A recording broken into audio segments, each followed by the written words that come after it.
Bienvenue et merci d'être avec nous pour ce nouveau numéro de Reporter, le magazine de grands reportages de la rédaction de France 24. Direction l'Irak aujourd'hui et plus particulièrement la ville de Nadjaf, troisième lieu saint chiite derrière la Mecque et Médine. À 160 km au sud de Bagdad, nous vous emmenons découvrir les coulisses de l'université de Al-Hawza. On y vient du monde entier pour se plonger, parfois pendant 25 ans, dans le dogme chiite.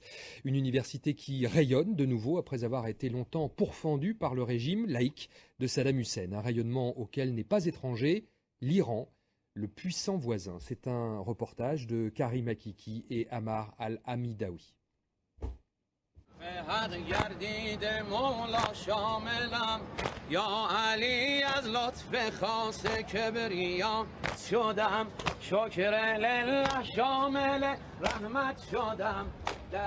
Les chiites d'Irak ne se cachent plus.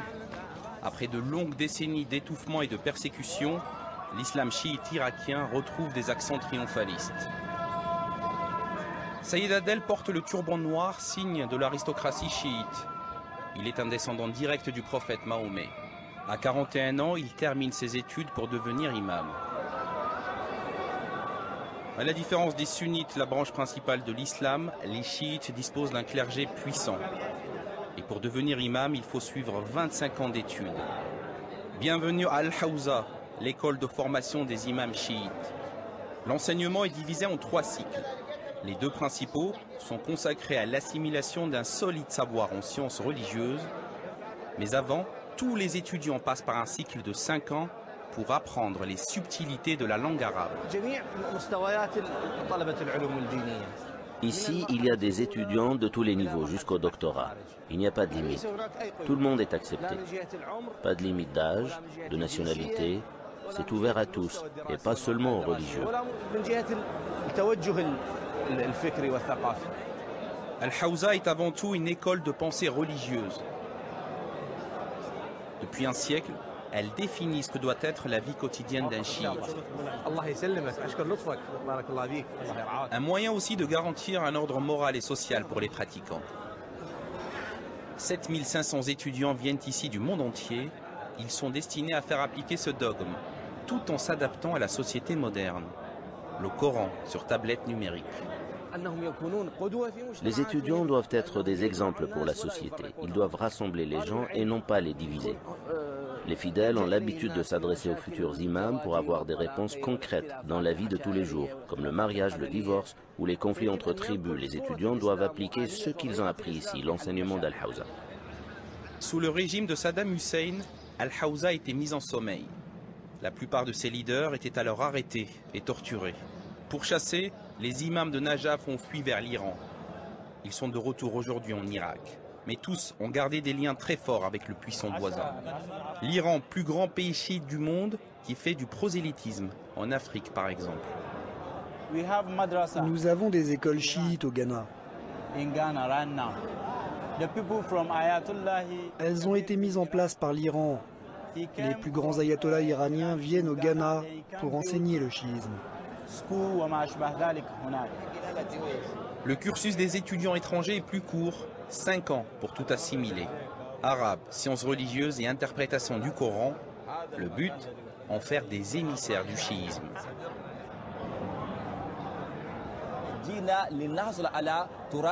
On est venu ici pour apprendre le chiisme et son histoire. Pour qu'une fois rentrés chez nous, on le diffuse auprès de nos frères pour les éclairer et les sauver. Il faut leur montrer la voie et réparer l'injustice pour qu'ils puissent trouver le chemin du bonheur.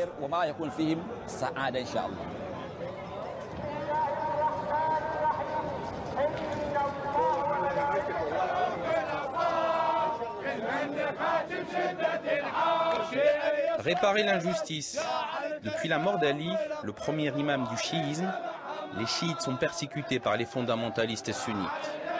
Pour la première fois, ils prennent enfin leur destin en main. Tous les regards se tournent alors vers Najaf, ville sainte qui abrite le mausolée de l'imam Ali. Entièrement recouvert de feuilles d'or, le tombeau fait l'objet d'un culte mystique. Les chiites du monde entier viennent ici pour ranimer le souvenir du calvaire de l'imam Ali. dans une intense ferveur.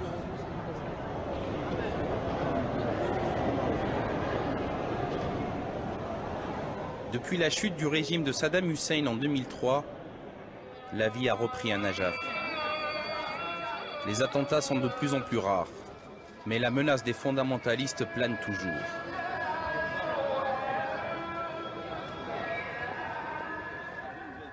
« 14 heures.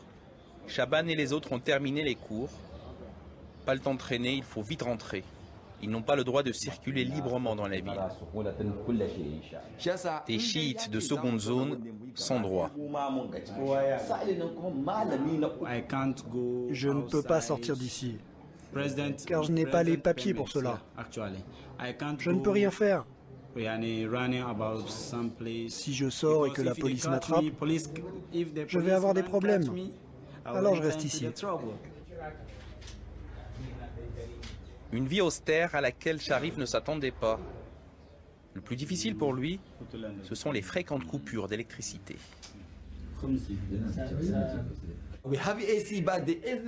On a la clim, mais ça ne marche pas parce qu'il y a des problèmes d'électricité. Chez moi au Ghana, on est pauvre, mais c'est pas comme ça. Nous avons de l'électricité en permanence, 24 heures sur 24. Des conditions de vie spartiates. Les portables ne sont pas tolérés. Du coup, les étudiants ghanéens vivent coupés du monde.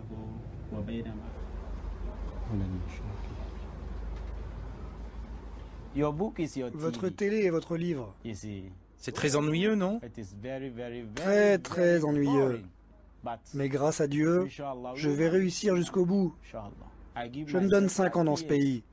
Très chaud, très froid. Je ne peux pas vivre ici. L'université Al-Hawza se barricade. L'école chiite dispose d'une milice privée qui assure la sécurité des grands imams menacés de mort par des extrémistes sunnites. Nous retrouvons Seyed Adel. Aujourd'hui, il assiste à un cours très important dispensé par le grand savant Al-Hakim.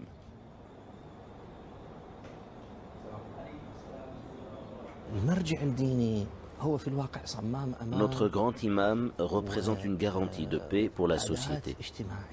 C'est un guide pour les gens qui lui obéissent. Le grand imam contrôle les émotions de la société. Il est un guide pour les simples citoyens qui lui accordent toute leur confiance. Cela fait de lui une cible pour les terroristes. Pour pouvoir donner ses cours, le grand imam est sous la protection de 2 gardes du corps. Ces apparitions sont rares.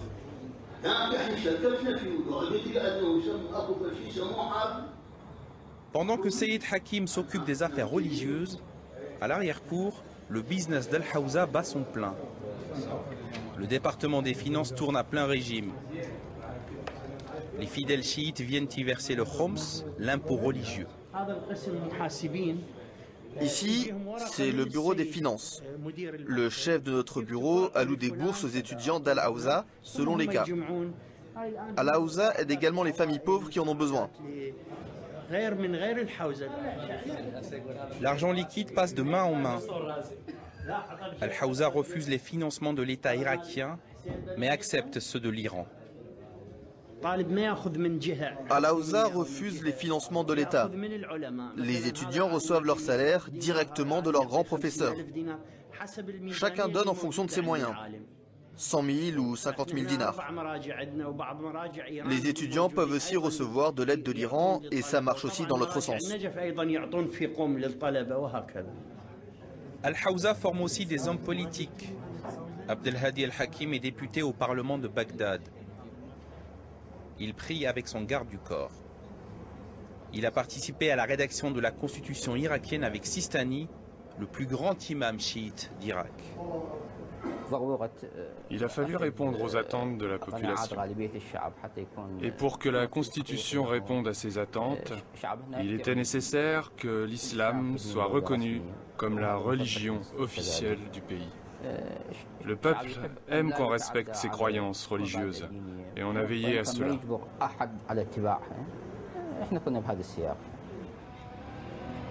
Aujourd'hui, l'islam est la religion d'État en Irak. Les portraits des grands imams d'Al-Hawza ont remplacé ceux de Saddam Hussein. Ahmed avait fui pendant la guerre. De retour, il est heureux de mener une vie normale à Najaf. Pour ce vendeur automobile, les affaires sont florissantes. Comme la plupart des choses qui se vendent à Najaf, ces voitures sont directement importées d'Iran. Ahmed tient à nous présenter son patron, le fils d'un grand imam d'Al-Hawza. Les religieux sont aussi dans les affaires. Le Sayyid Ala Al-Amami est le propriétaire de cette concession. C'est un descendant de la famille du prophète. Sa famille est très connue et très respectée. De grands imams en sont issus. L'après-midi, il travaille ici et le matin, c'est un fonctionnaire de la police routière. Comment marchent les affaires depuis la chute de Saddam? J'ai rien à dire sur ce sujet. Je ne veux pas me mêler de politique. Pourquoi tu veux me mêler à ça? Malaise. Les grandes familles de Najaf n'assument pas de cumuler activité économique et pouvoir politique. Mais pour la population, ce sont bien eux, les nouveaux maîtres de l'Irak. Ahmed vient d'acheter cette grande maison. À 48 ans, il est père de 5 enfants. Il vit très confortablement avec sa famille. Pour lui, ce sont les grands imams d'Al-Hawza qui ont permis à Najaf de prospérer. Voilà une personne que j'admire et que je respecte énormément. Il est dans ma chambre. Et lui aussi, c'est le père de Muqtada al-Sadr.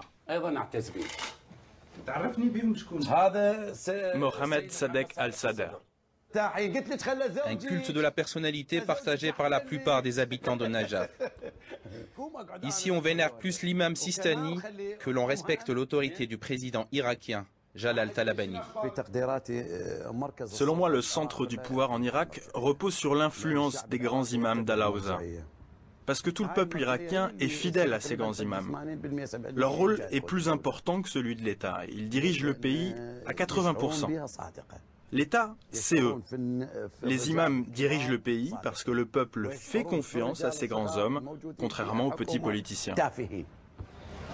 De Najaf à Karbala, les chiites pansent leur plaie après 35 ans de répression féroce sous le régime de Saddam.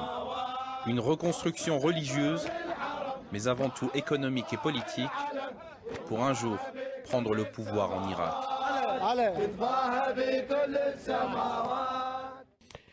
Et en plateau, avec nous, Karim Makiki de Retour d'Irak. Bonjour Karim. Bonjour. Alors, je voudrais d'abord rebondir sur ce qu'on apprend dans ce reportage au début. Il faut 25 ans, lorsqu'on est chiite, pour devenir imam? Oui, c'est l'équivalent d'un doctorat pour des études religieuses. Pour prendre un exemple et faire simple, sans caricaturer, on prend l'exemple d'un curé, d'un séminariste qui rentre dans les ordres, qui passe à peu près 10 ans dans les ordres pour sortir diplômé. Oui, ça paraît déjà très long. Ça paraît déjà très long. Là, c'est plus long. Pourquoi? Parce que la première partie des études, et les chiites en sont fiers, la première partie des études est consacrée à la langue arabe. Ils passent 5 ans à décortiquer, à bien comprendre la langue arabe. Si on prend un autre exemple, les sunnites, l'autre branche majoritaire dans le monde de l'islam, les sunnites, eux, ont un autre apprentissage. Il y a des universités comme type Al-Azhar, comme il y a au Caire, qui est très connu, mais on ne fait pas les mêmes genres d'études et les études sont plus courtes. La différence entre les deux formations, c'est que chez les sunnites, globalement, on apprend le Coran par cœur, sans essayer de comprendre ce que c'est que le Coran, en essayant d'assimiler des connaissances, et on ressort ces connaissances-là. Chez les chiites, il y a un travail critique sur le Coran, d'ailleurs que les sunnites la reprochent, un travail critique et de distance par rapport au Coran et d'adaptation à la société actuelle. C'est-à-dire une religion, enfin une branche en tout cas de l'islam, plus intellectuelle, le chiisme? Beaucoup plus intellectuelle et beaucoup plus en phase avec la société dans laquelle elle vit. J'ai eu des discussions très longues avec les vieux cheikhs qu'on appelle, comme ils appellent là-bas, donc des gens qui ont fait, eux, plus que 25 ans d'études. Ils ont consacré leur vie à ça et ils me disent la différence fondamentale, nous, avec les sunnites, c'est que nous posons en permanence des questions et on veut sortir du traditionnel. C'est halal ou c'est haram, c'est interdit ou c'est pas interdit. Elle a dit, il faut qu'on justifie pourquoi c'est interdit, donc ils ont le Coran, mais ce n'est pas la seule source pour pouvoir dire qu'une chose est interdite ou n'est pas interdite. C'est-à-dire qu'on peut dire finalement que le chiisme est une partie de la religion musulmane plus moderniste? En tout cas, c'est comme ça qu'ils se présentent et dans les faits, ils éditent des fatwas. Les sunnites n'éditent pas de fatwas. Il y a des fatwas de la vie de tous les jours. On n'a pas vu dans le reportage, mais on a tourné toute une séquence de mariage. Et le mariage est réglé Évidemment, il y a les questions financières, mais la vie de tous les jours, comment on s'organise, à quelle heure l'époux doit rentrer. Et ça, ce sont les imams de l'Hawza chiite qui sortent de là et qui organisent la vie quotidienne de ce jeune couple à travers des fatwas qui sont des lois religieuses, mais elles sont très documentées et qui s'appuient essentiellement sur le Coran. Un mot, Karim, sur l'Iran, qui est directement derrière cette université, un peu un État dans l'État. L'ombre de l'Iran plane. On connaît l'histoire entre l'Iran et l'Irak, la guerre. Ce qui s'est passé, c'est que après la guerre en tout cas, Iran-Irak, les chiites ont été pourchassés par le régime de Saddam Hussein. Qu'est-ce qu'ils ont fait? Moi, la plupart des grands personnages, des grands professeurs que j'ai rencontrés ont passé 30 ans, 20 ans en Iran, pardon.